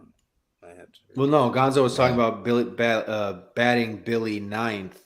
Yeah, and we've seen sometimes, in years past, the White Sox had crazy production out of the bottom third of the order, but then they couldn't get the runs home at the top of the order, which, yes. Oh, he did say it is the 7th and 8th and 9th innings. So in that case, it makes even more sense with Billy Hamilton. Either have him use that one at bat or come in as a defensive replacement or a pinch runner. So, and then the other tweet, I don't have the exact tweet, but we were talking for some reason about Nick Madrigal and the hype that, White Sox Twitter had about him because of the hype and the scouting report that, White Sox brass basically came to the forefront with on Madrigal. And, this became this discussion about the 2018 draft that Ozzie Jr. took part in. So, I mean, look at some of the names that are on this graphic. Nick Madrigal goes 4th overall to the White Sox. Jonathan India goes a pick later. He was the 21 NL Rookie of the Year. He's had a very, solid start to his career. Certainly not, an all-star or a world beater, but probably would do the White Sox a little bit better with an actual major leaguer as opposed to Nick Madrigal. Jared Kelenic, a big-time prospect. I mean, how many of us would love to have Grayson Rodriguez right now, or Logan Gilbert, or Brady Singer even. I mean, look at all the injuries we had. Nolan Gorman would feast in this lineup. Remember the tank for beer, and he ended up going 28th. I think he just got DFA'd recently, and I saw White Sox Twitter was kind of laughing about that. Nico Horner, that's a hell of a pick at number 24 overall. He's turned out to be a very, very good. I mean, Nico Horner, night and day, head and shoulders above Nick Madrigal as far as quality major league ball player. I mean, there's just, I don't want to be too retrospective when it comes to drafts because you can do this every single year for every single team on the number of guys that they passed on. Who's going to be the best player in this draft? Maybe you can. Grayson Rodriguez has a shot. Logan Gilbert's off to one hell of a start.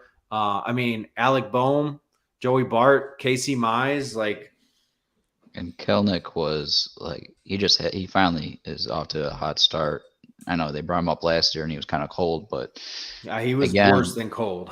Yeah, again, you can say that one in retrospect, but India, that was one where I feel like in the moment you have to take him in that situation.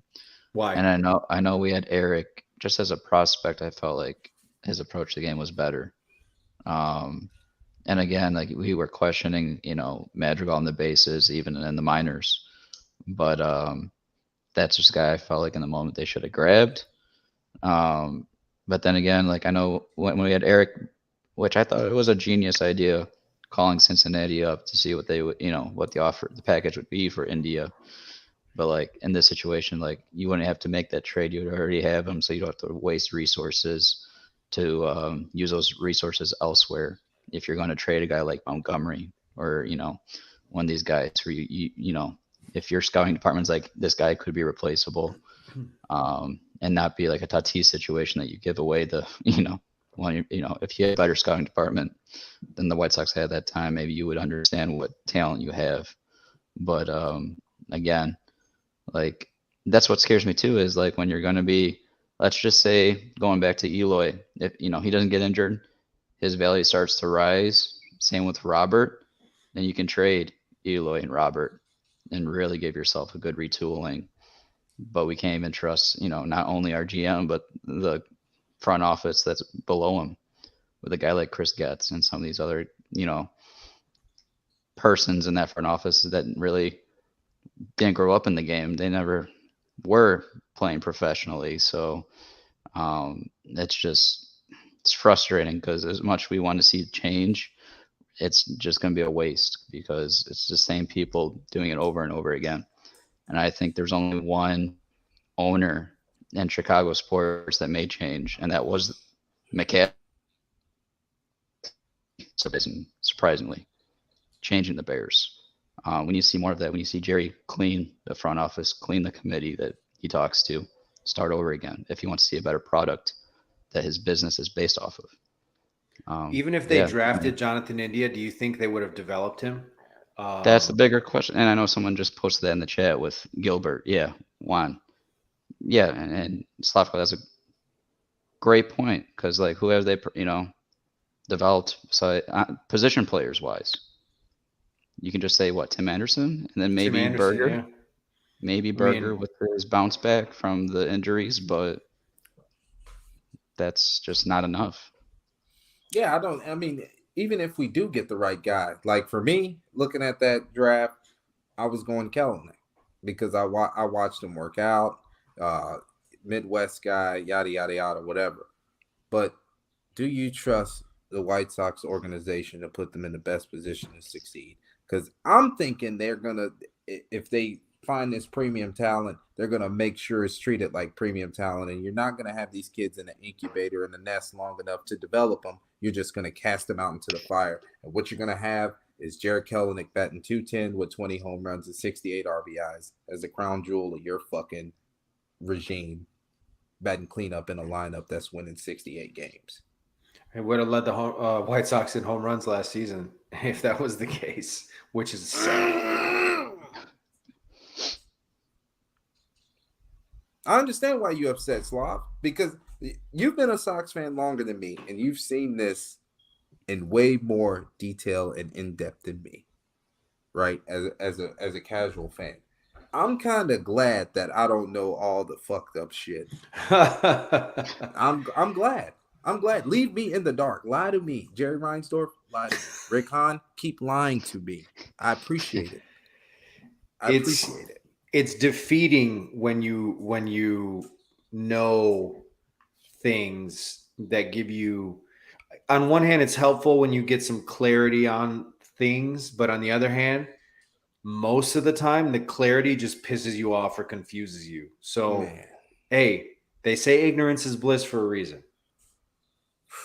I want to stay ignorant because after we didn't sign Marcus Simeon and we lost him to Texas, I held a grudge against the organization because that could have fixed all of our problems immediately. This show is brought to you by Old Elk. Old Elk Wheated Bourbon. If you haven't had it, I highly suggest it. It's delicious. Yeah. My cheeks are red because I've had a few. Oh, hey, it's time for Southside Daily.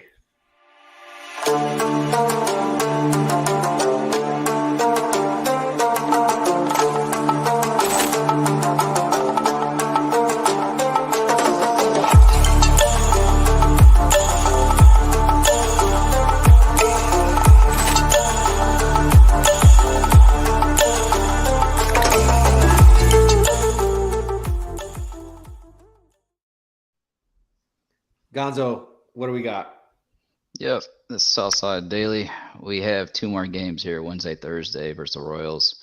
Tomorrow's matchup, Lance Lynn versus Keller. And then Thursday's matchup is going to be Clevenger versus Brad Singer, who Singer was just on that 18 draft that we just posted by the Royals selection there in that draft. But I feel like Singer owns the White Sox, FYI. Yeah, and that's why I feel like they're going to split the series on the road in Kansas City. I think they're going to win tomorrow and lose on Thursday to split it, even though I feel like they should beat up on Singer. But yeah. Why do you say that? I'm just not so excited with this stuff. Never have been. But Jesus Christ. Hey, you do this. You do this once an episode. You've watched him own the White Sox every time he's pitched against them. That's not big, owning the White Sox when their core has been injured. Like the guys that he has to go up against is a shitty ass lineup. Did Brooks Boyer text you that? Rick Hahn text you that as an excuse? Like, no, fuck, but dude, like I'm not surprised that he's having success with the White Sox. Like I'm just not. He's doing his job, what he's supposed to be doing. And like that's exactly why Grafal alluded beating up on a bad team. Yes, that is what he's done.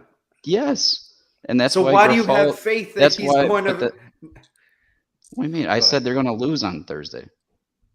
No, you said win. You said they're going to split. I said they're going to win tomorrow and lose on Thursday. Singer pitches on Thursday. Oh, that's not what you said the first time, I don't think. But okay, I apologize. I thought you were saying that they were going to beat Brady Singer. No. But you know, Brad Keller has basically owned the White Sox too since that TA. So the whole rotation just owns the White Sox, apparently, right? I mean, they haven't had a winning season against the Royals in like 3 years. Stop. That's true. I guarantee you. We did this on pre and post game. Head to head, the White Sox the last few years have lost the season series to the Royals. I don't think they've won the season series against KC since 20 or 19. What? Yeah, what? It's because fucking guys like Brady Singer own the White Sox. And Vinny Pasquantino hits 7,000-foot bombs. It was a wall scraper. The only 450 barely ball got scraper over in the league. It barely cleared the 32nd row. I don't know, man. I feel like now you got me. I gotta look it up. You guys talk while I tell you how much Brad Keller has shoved against the White Sox. I just feel slob if our expectations are what they are, and we feel like this should be a competitive lineup, winning a division. They should be winning these next 2 games instead of splitting the series. But I believe they're going to split the series. Expectation is one thing, but they've done nothing to actually cause you to have high expectations. If that makes sense. That's why I just said I have them splitting the series. That's because I'm looking at the reality. Why do you have them beating Keller and Lynn winning against the Royals? I'm just playing devil's advocate at this point. Devil's advocate? Well, yeah.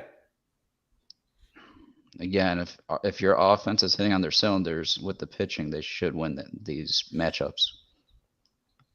But who's hot right now? Just Robert and Vaughn, basically, because Timmy's been a little slow off of his coming back into the lineup.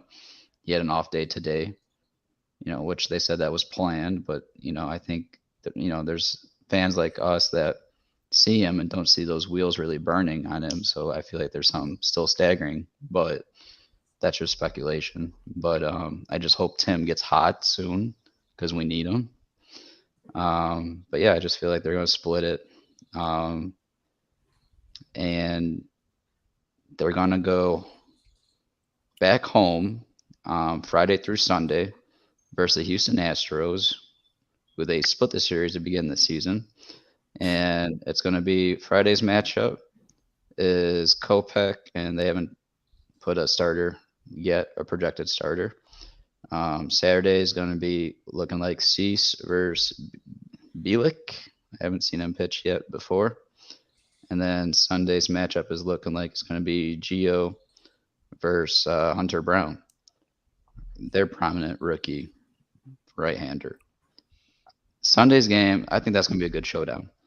Gio, who's been hot right now, versus Brown, who in the last couple of starts he's been struggling a little bit, but I like what that kid has. I'm excited for that matchup on Sunday. If I'm being completely honest with you, I think that's also we're about honesty here, so you should be honest with us. Yeah, and I'm keeping it You're real. about I see us. just asked everybody to lie to me. I see them losing 2-3 at home versus Houston. I just want to back up a little bit to tomorrow's game against Lance Lynn. That's a very dangerous situation for Lance Lynn and Griffol's bullpen, because if you look at what Kansas City is rolling out, now mind you, it's a dog shit team, but 5 guys in that lineup that will be in the lineup tomorrow has hit a home run against Lance Lynn before. This is not a crisp, sharp Lance Lynn coming in on a heater. He could very well be running into a Kaufman trap with Pasquantino and the gang swinging the bat. So I feel like if we could get out of Dodge tomorrow with a win, that at least pushes Keller out of the boogeyman situation, and he's just a regular pitcher. Because if we drop tomorrow and we're staring Singer in the face, we could be popped, and we might not make it to Houston. The season could be over with that Sunday. Hunter Brown could be the last meaningful game we have until further notice if we don't take care of business in Kaufman right now. Gonzo, FYI, after TA hit that home run off Keller, his next 10 starts, 7 of them were quality starts against the White Sox. Oh, my God. What was his ERA? You said since last year, you said? No, since TA hit that home run off Keller that caused the bases clearing brawl, that was in 19. His next 10 starts, 7 of them have been quality starts. The White Sox did tag him in August last year, 8 earned over 5 2/3. I don't remember that game, but his career ERA against the White Sox is 3.97 in 16 games. That's including the blow up of last year too. So that's including good. one 8-run game and a 5 early in his career in 18. The Sox tagged him for 5 2 2/3. So, like I said, after TA, people remember that moment, but he's had quite a bit of success against the White Sox.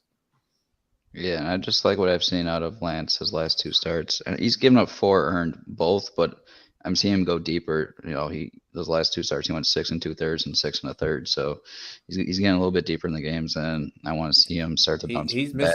He's missing a lot of bats too, while giving up 4. I mean, don't get me wrong, he gave up 4, but he was still striking out 10. So that's a lot of production from a guy that's giving up a bloop and a blast. Yeah, to me, that's a good sign that he's starting to limit the mistakes. If he's sharp enough to get the swing and miss.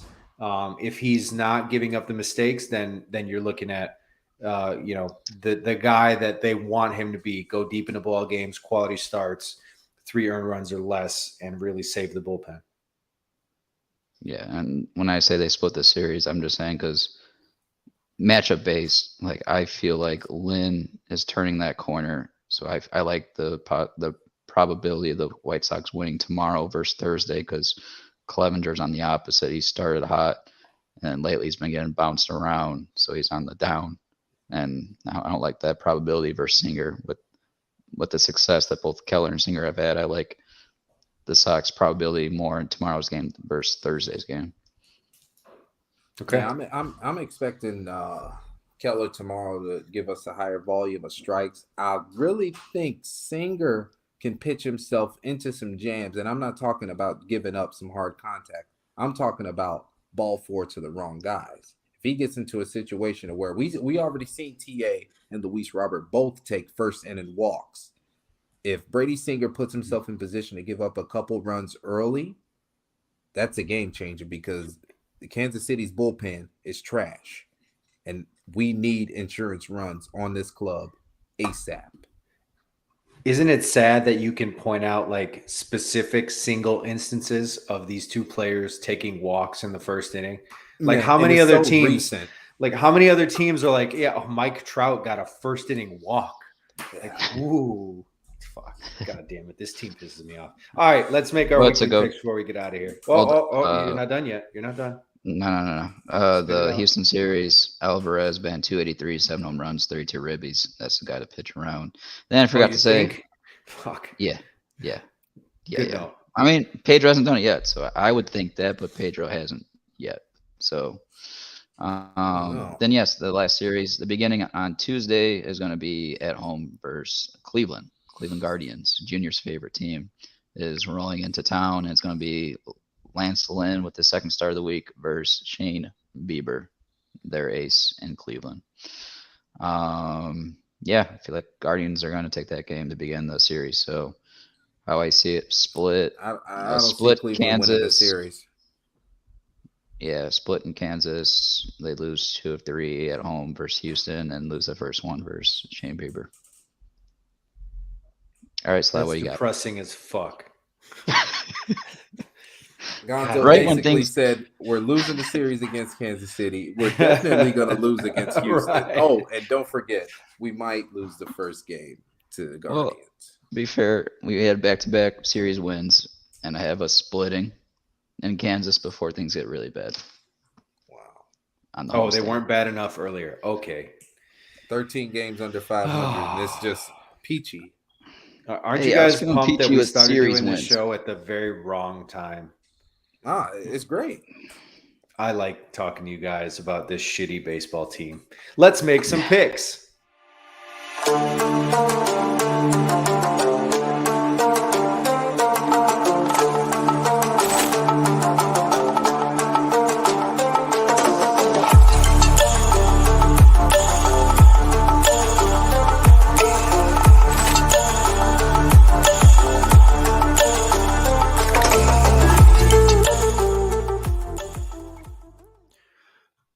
Shout out real quick. Ozzy Jr. sitting at home, or at least he was watching our show. He had a family emergency, but he's watching and listening with the kids. And he said, Adela recognized Slav. He said, that's daddy's friend. Hi, Adela. Hello also, if you guys are still awake and watching.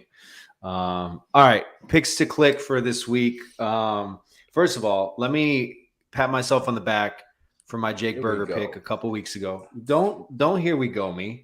Okay, first of all, that was impressive, and you should be impressed because that was impressive. I'm tired of losing these pick to clicks.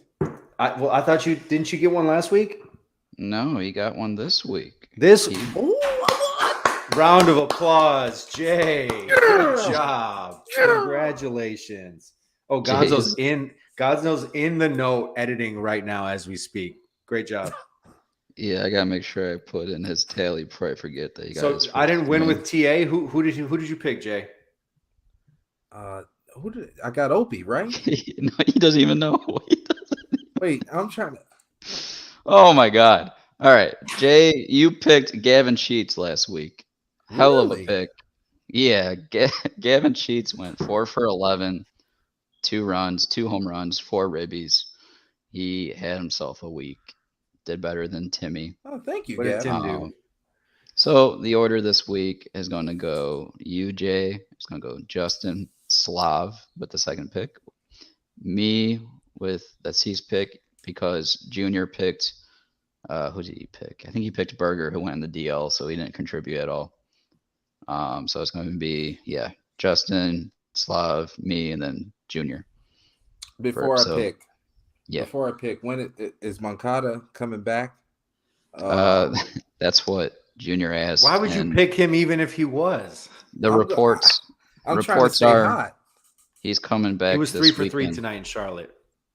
Yeah, reports are he's coming back this weekend for the homestand, and that's a maybe, but it might happen. You know what? I'm gonna do you a favor, Slav. I'm gonna pick TA this week, and then he'll win. How is that doing me a favor? Well, because you wanted TA to win, pick the click, right? I wanted him to win when I picked him. Right, that's what I'm doing. I'm picking him. Yeah, but now if he wins when you pick him, he's not doing me any favors. All right, so you got TA. Yeah, I actually did you a favor that other week. Who? You, because I forgot. I allowed you to pick whoever. Excuse me, you allowed me to pick whoever? Who the fuck made you the boss? Wow. Wait, no. Gonzo Steinburner here. I know. I'm looking back at the receipts. I won with Burger. That's the only one I've won, right? Or did I won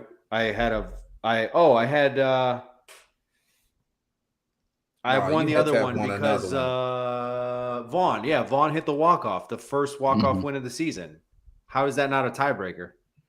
You use some random RA7 stat that doesn't actually exist. And then I told you that the guy who hit the home run to win the game should probably get the tiebreaker if it's close. No, it wasn't giving you a pick to click win. It was giving you a selection, and I forgot what that was. I've won with Berger and I've won with Vaughn, and neither of them had won the previous week. So stop making shit up. Now I'm gonna have to win a third one. Okay, man. So Jay's got week. TA. Yep. No, now you see you played yourself. All right. So I feel like Frank Thomas right now, because every time he used to come in for a pre and post game show, be like, all right, Frank, who's your pick to click? He's like, he didn't even care who was in the lineup. He's like, I got Tim Anderson, and he's like, TA's not playing. He's like, then give me Pantera. So I'm gonna pull a Frank Thomas. This is a shout out to Frank Thomas. If you got TA, second pick is Pantera. I'm going with Luis Robert. Nice. Suck it. He bringing that 900 OPS to fucking. I think 7-game hit streak right now. So he's gonna go 1 for 12. I'm just saying P7 matters in the stat world. No, it really doesn't. But continue on. Because if you're good at fantasy baseball. But I'm going with. Well, you just said in the real world and then fantasy baseball. No, because it gives fantasy baseball is real. It's very real, yes. Very real. And to win, you need to know your stats and your production on the last. We're going to war here, Slav. So Slav, I don't use P7. I use P15 for the last 2 weeks. I don't care. So. Exactly. We know. So we're going forward here. I'm going to pick my man who had a blast tonight, Mr. Andrew Vaughn. Hope he blew the game open for the Sox with that 2-run bomb, I think it was, on that inside pitch. So my pick is Andrew Vaughn. Ope dog. And that leaves Junior, who he's picking. I gotta see. Because he wanted Moncada and Timo Perez.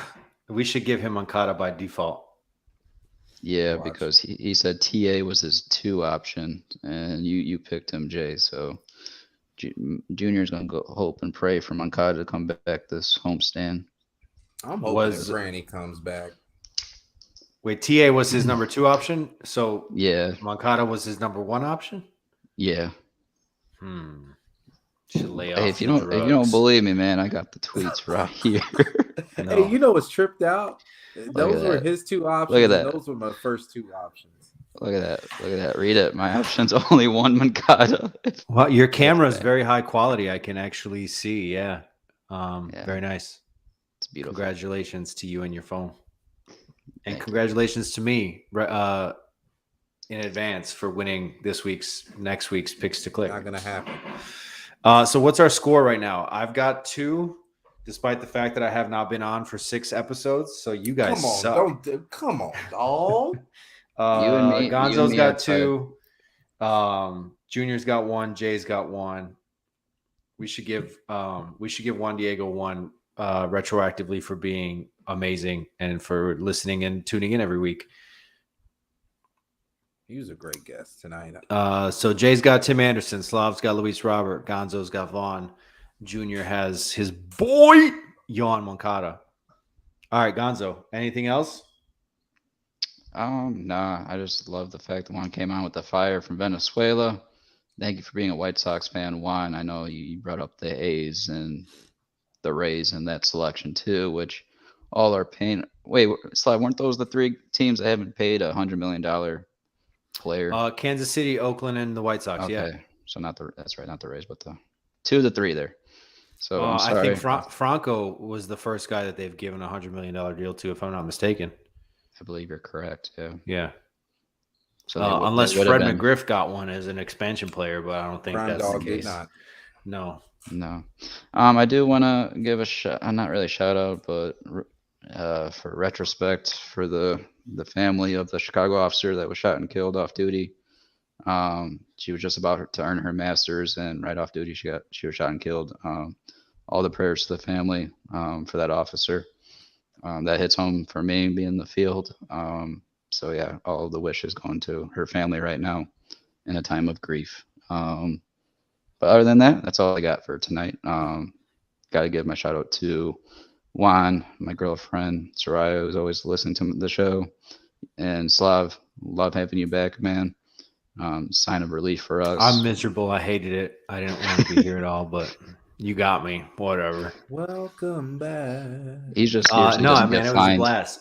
I was thinking about doing like some sort of dramatic music. Pick a good song, like a walk-up song out of the open, but I'm like, I'm not that special. Fuck me. So I just said, let's go for 46 seconds and then went on a rant about Rick Hahn. So it felt nice to get that off my chest. It felt great to be back with the boys.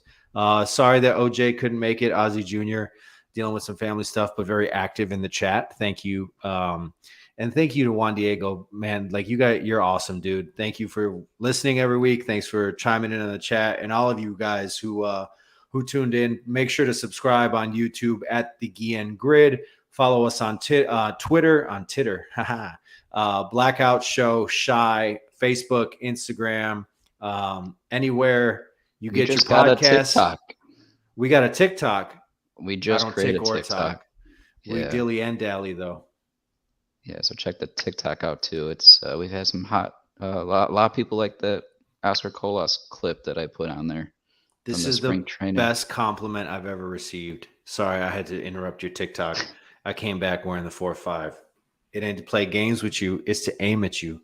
Probably maim you. Now, what type of... Just drop a quick Jay-Z line for you. Bars. This is what happens when Slavko's drinking the good stuff. Hey, hold on. Hey. Old Elk. Weeded bourbon. It's delicious. Hey man, what you envision used to get into on the south side? Where y'all? Slav, you forgot to tell us about your fishing trip too. I went fishing. I caught fish. I smoked cigars. Yeah. I drank bourbon.